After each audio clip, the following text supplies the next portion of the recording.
Oh, re- really? Oh, yes, welcome to the first ever episode of the United Reef Report, a video series to accompany my podcast, the United Daily Report. Now, this is going to be episode 1 in video format. Let me know what you guys think down below. Now, we got a few things to talk about. This is a United focused channel, so we talk all about Manchester United. A few things on the agenda today. We're going to talk about Christian Eriksen, and we're going to talk about the ever-moving, the ever-changing, fluid situation at goalkeeper.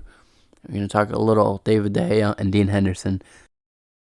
Charlie Eccleshare, that's a tier 1 source for Spurs, is reporting that Christian Eriksen is likely to return to Tottenham.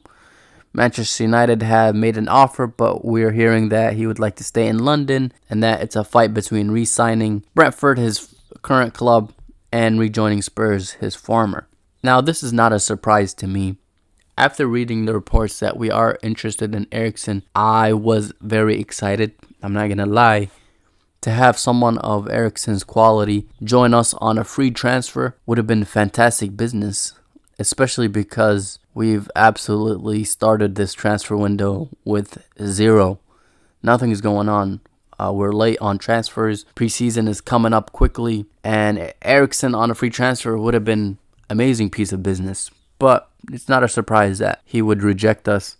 If you look at Brentford and Spurs specifically, I think they have more to offer. Of course, we could offer him more money than those two clubs, but someone like Eriksen, I think this far into his career, is someone that does not chase money. He just seems like that type of person. Spurs have Champions League. We do not. He has a reputation with Antonio Conte from Inter winning the league, and not to mention his family life, his home life, having a home in London. He would not want to move all the way over here to Manchester. It's definitely a shame that we can't get someone like Eriksen into our midfield. I'm just thinking of the impact he will have. He's the type of player that involves his teammates. His offensive output is very efficient. Sets up his teammates in great positions.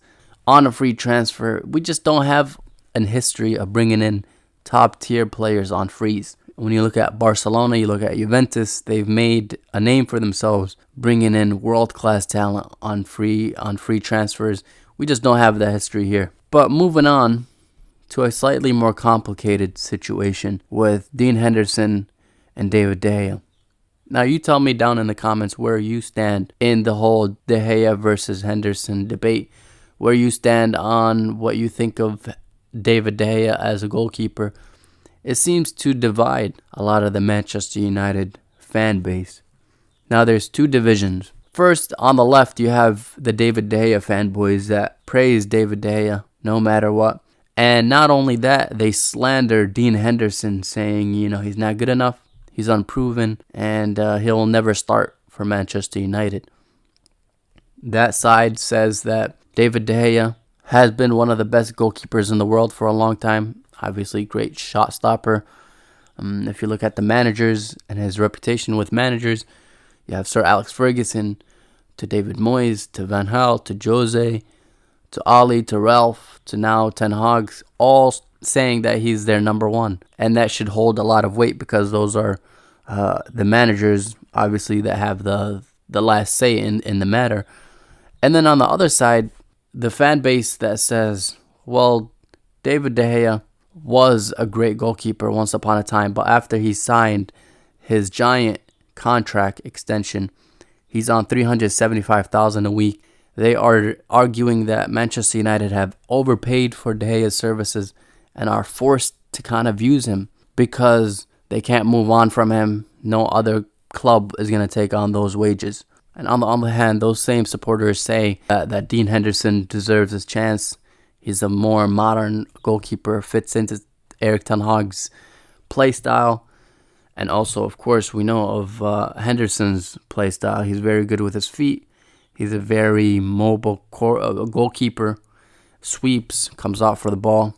Things that David De Gea does not have or lacks in. And then those areas are going to be highly exposed once he tries to progress into Ten Hag's style. Now, I want to know where you stand on this whole debate. Leave it down in the comments below. Now, my opinion on the matter. I think I'm more in the middle. I don't lean extremely on either side of the debate. I think David De Gea needs a lot of praise for carrying our club through difficult situations.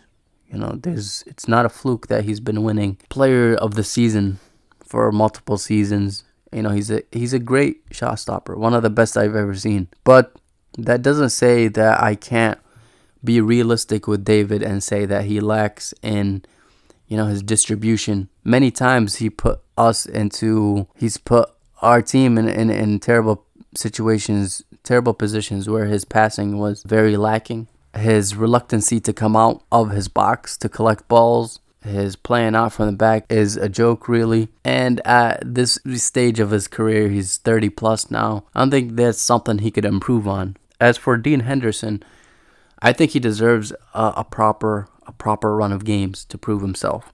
Why not get that loan done to Nottingham Forest and see what he could do? Now that they're in the Premier League, he's going to be playing Premier League attacks. Let's see what he could do. And if he does well, why not give him a chance here? So it's a fluid situation, like I mentioned before. We will continue to monitor it, see where Henderson ends up at.